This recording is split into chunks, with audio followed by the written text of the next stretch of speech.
Assalamualaikum warahmatullahi wabarakatuh. Waalaikumsalam warahmatullahi wabarakatuh. Alhamdulillahirabbil alamin. Terima kasih kalian sudah hadir pada pembelajaran biologi kita pada pagi hari ini. Semoga kalian semuanya dalam keadaan sehat walafiat. Baiklah anak-anak, untuk memulai pembelajaran kita pada pagi hari ini, marilah kita berdoa terlebih dahulu. Semoga kegiatan kita pada pagi hari ini diberi kemudahan dan kelancaran. Berdoa dipersilakan. Ya, selesai. Terima kasih. Anak-anak, terima kasih kalian sangat semangat sekali membuat perencanaan dan melaksanakan kegiatan percobaan yang sudah dirancang oleh kelompok kalian ya. Sebelum kita memasuki atau melanjutkan pembelajaran kita hari ini, Bunia ingin menayangkan sebuah video terlebih dahulu. Nanti setelah kalian menyaksikan video yang Bunia tayangkan, nilai-nilai yang bisa dilihat dari video yang Bunia tampilkan tersebut, silakan kalian tulis di kolom chat. Bunia mau presentasi dulu ya.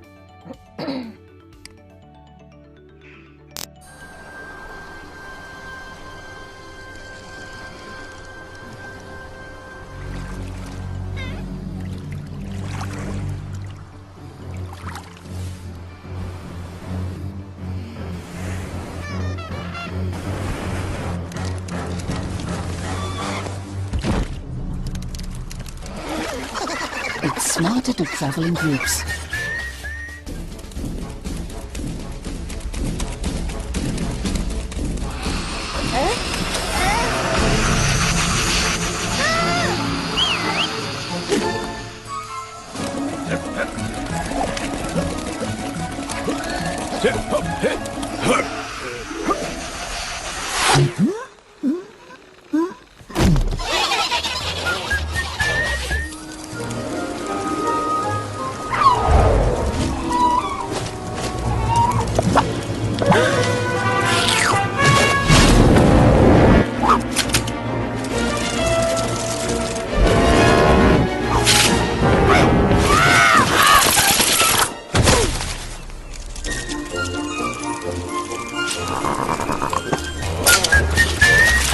Dari tayangan tersebut, nilai-nilai apakah yang bisa kalian lihat dari tayangan tersebut? Silakan ditulis di kolom chat. Ya, bagus sekali. Oke, anak-anak. Ternyata dari tayangan tersebut kalian bisa melihat ada nilai-nilai seperti yang ditulis oleh teman-teman dan kalian di dalam kolom chat ya. Jadi ada nilai kerjasama, kompak, saling tolong-menolong, membantu kerjasama, bekerja sama. Bila kita bekerja sama, apapun rintangannya bakal mudah dan ringan apabila kita saling bekerja sama. Kerjasama antar kelompok dan gotong royong dalam menghadapi masalah, kompak, kerjasama. Aduh, bagus sekali ya. Aplaus buat kalian semuanya. Ini ternyata kalian sudah mempraktekannya belum dalam pembelajaran biologi ini? Sudah. Oh iya, bagus ya. Sudah betul ya. Jadi dalam pembelajaran kita membahas langkah-langkah metode ilmiah dan kita melakukan penelitian sederhana untuk penerapan metode ilmiah. Kalian sudah bekerja sama dengan teman-teman dan hasilnya luar biasa ya. Nah, sebelum kita nanti membahas ya kan ya, nanti produk yang sudah dihasilkan oleh teman kalian, kemarin kita sudah membahas langkah-langkang metode ilmiah. Ada yang masih ingat langkah pertama apa ya kemarin ya? Merumuskan masalah. Betul, merumuskan masalah. Betul. Yang kedua? Observasi. Betul. Tujuan pembelajaran kita hampir tercapai anak-anak ya. Jadi yang pertama adalah kalian membuat perencanaan suatu penelitian ilmiah sederhana ya kan ya, dengan menerapkan langkah-langkah metode ilmiah.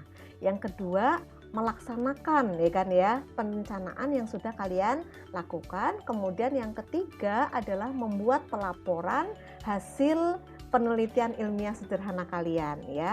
Pada kesempatan ini anak-anak, Bunia persilakan kepada kelompok yang sudah selesai percobaannya dan sudah selesai membuat laporannya untuk mempresentasikan hasilnya melalui Google Meet ini ya. Kelompok pertama adalah kelompoknya Mbak Dasika. Silakan Mbak Dasika dan teman-teman untuk menayangkan laporan percobaan kelompoknya, dan nanti teman-teman dari kelompok yang lain silakan mengamati tayangan dari Mbak Dasika dan teman-teman. Nanti setelah tayangan selesai, kalian boleh mengapresiasi apa yang sudah ditayangkan oleh Mbak Dasika ya kan ya. Mengapresiasi laporannya, kegiatannya, dan boleh bertanya ya untuk kemajuan kita bersama. Oke? Ya. Oke Mbak Dasika, waktu sepenuhnya Bunia serahkan kepada Mbak Dasika dan teman-teman. Disilakan. Terima kasih Bu. Assalamualaikum warahmatullahi wabarakatuh. Di sini saya Waalaikumsalam warahmatullahi wabarakatuh. Saya Dasika Trisna Dewi. Di sini saya akan mempresentasikan hasil percobaan kelompok kami, yaitu kelompok 3 dari kelas 10 MIPA 2 yang beranggotakan saya Dasika Trisna Dewi, Dewi Nurisma, Hafizah Ainun, dan kelompok kami meneliti tentang pengaruh intensitas cahaya matahari terhadap pertumbuhan biji kacang hijau. Yang pertama, rumusan masalah.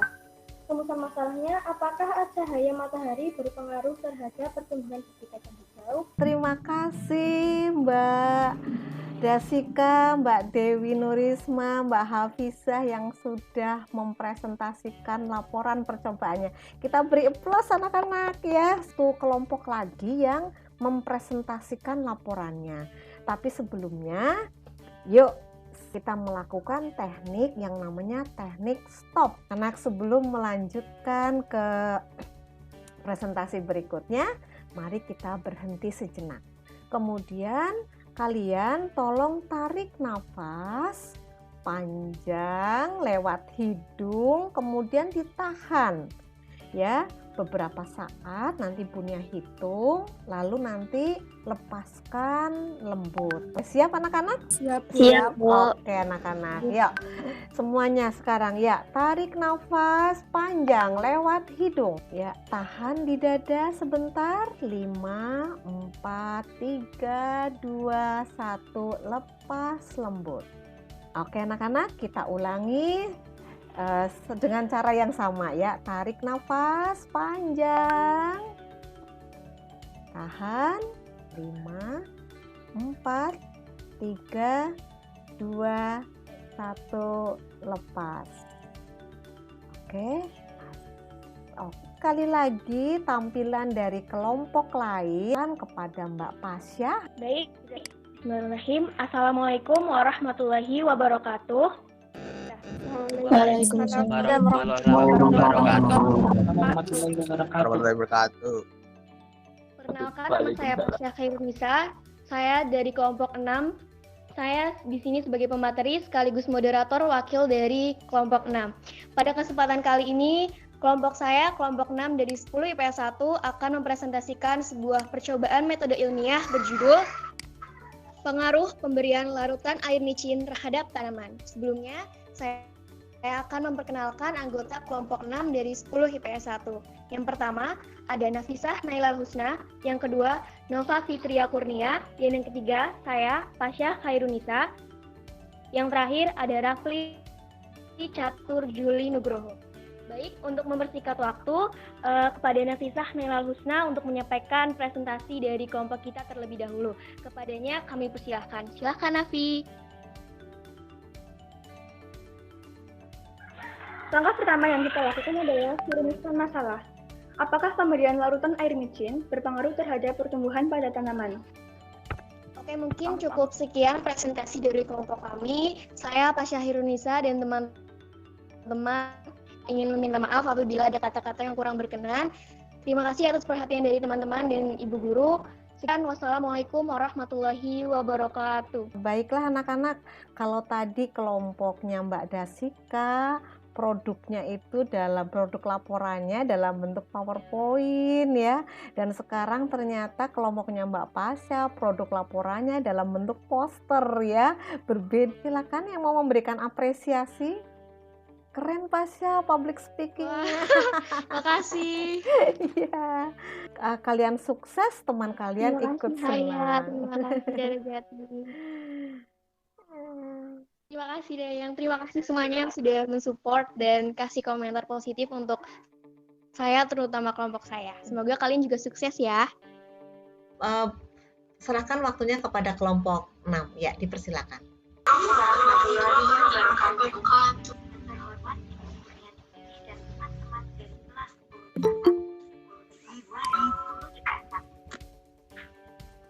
Kami dari kelompok 6 studi percobaan metode ilmiah kelompok kami adalah pengaruh jumlah air cucian beras terhadap pertumbuhan tanaman cabai. Demikian presentasi metode ilmiah dari kelompok kami. Apabila ada kesalahan, mohon maaf yang sebesar-besarnya. Terima kasih. Wassalamualaikum warahmatullahi wabarakatuh. Perkenalkan, kami dari kelompok 2, kelas 1052 akan mempresentasikan hasil diskusi kelompok kami. Terima kasih kepada kelompok 2, kelompoknya Mas Akar dan teman-teman yang sudah mempresentasikan laporannya. Ya. Terlihat Bu.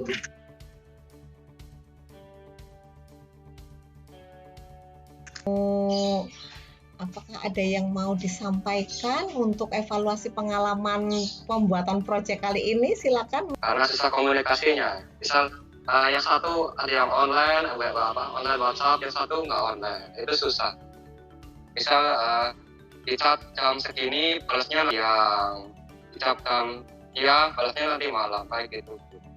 Kendala-kendala tersebut, bagaimana cara kelompok kalian mengatasinya? Akhirnya bisa teratasi tidak, Mas Atar? Ya, alhamdulillah bisa diteratasi, Bu. Dari kegiatan ini, apakah kamu jadi makin mengenal dan makin kompak dengan teman-teman kamu dalam satu kelompok, Mas Atar? Iya, Bu. Saya merasa agak kompak sedikit dengan teman-teman satu kelompok saya. Dengan saling mendukung ya Mas Atar ya. Oke, salut, kita beri aplaus untuk kelompoknya Mas Atar. Oke, baiklah anak-anak. Terima kasih atas kebersamaan dan keaktifan kalian pada pertemuan pada pagi hari ini. Semoga kalian tetap sehat dan semangat, lancar semua kegiatan-kegiatan kalian ya. Oke, kita tutup dengan bacaan hamdalah bersama-sama. Alhamdulillah. Ya, baik, terima kasih. Bunia akhiri pertemuan pada pagi hari ini. Wassalamualaikum warahmatullahi wabarakatuh.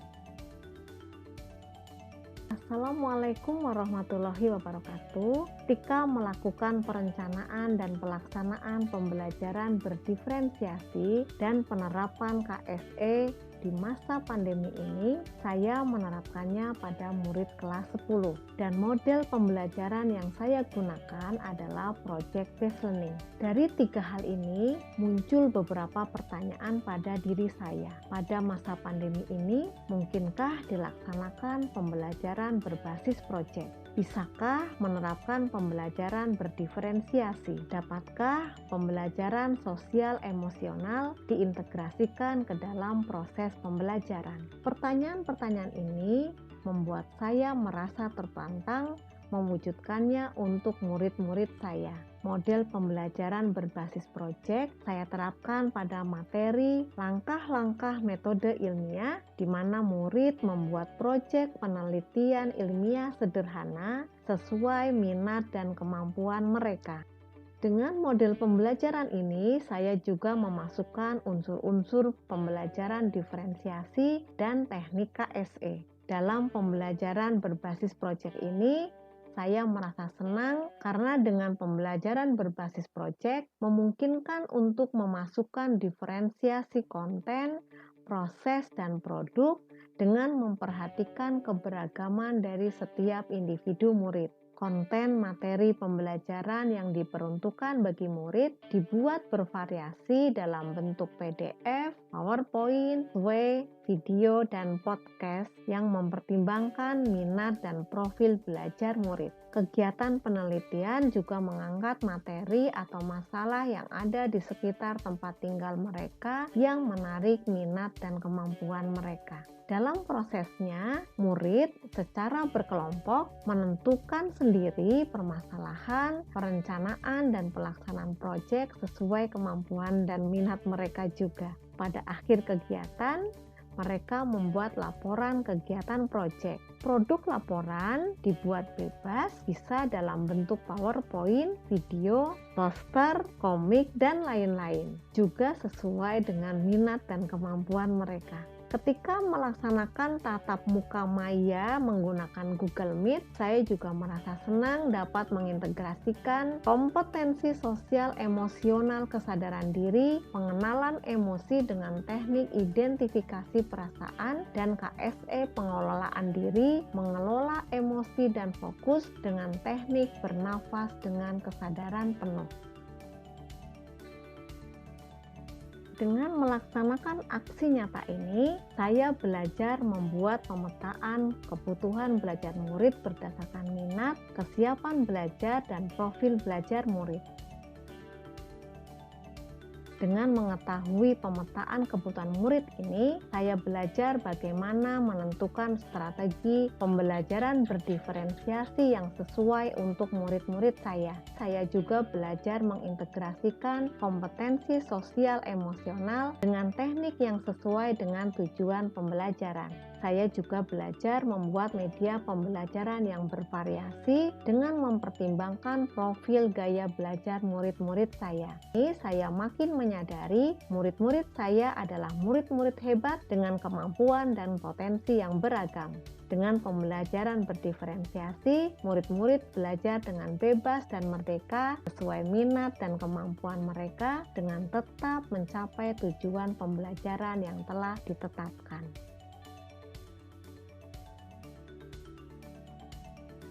Dengan melakukan pemetaan kebutuhan murid, seorang guru dapat menyelenggarakan pembelajaran berdiferensiasi dan mengintegrasikan teknik KSE yang sesuai dengan murid dan tujuan pembelajaran, sehingga guru dapat menuntun murid menguasai pengetahuan, keterampilan, dan kompetensi sosial emosionalnya dengan berlandasan kemampuan dan kodratnya masing-masing. Pengetahuan dan keterampilan saya dalam merencanakan dan melaksanakan pembelajaran berdiferensiasi dan pengintegrasian teknik KSE menjadi semakin meningkat dibandingkan sebelumnya.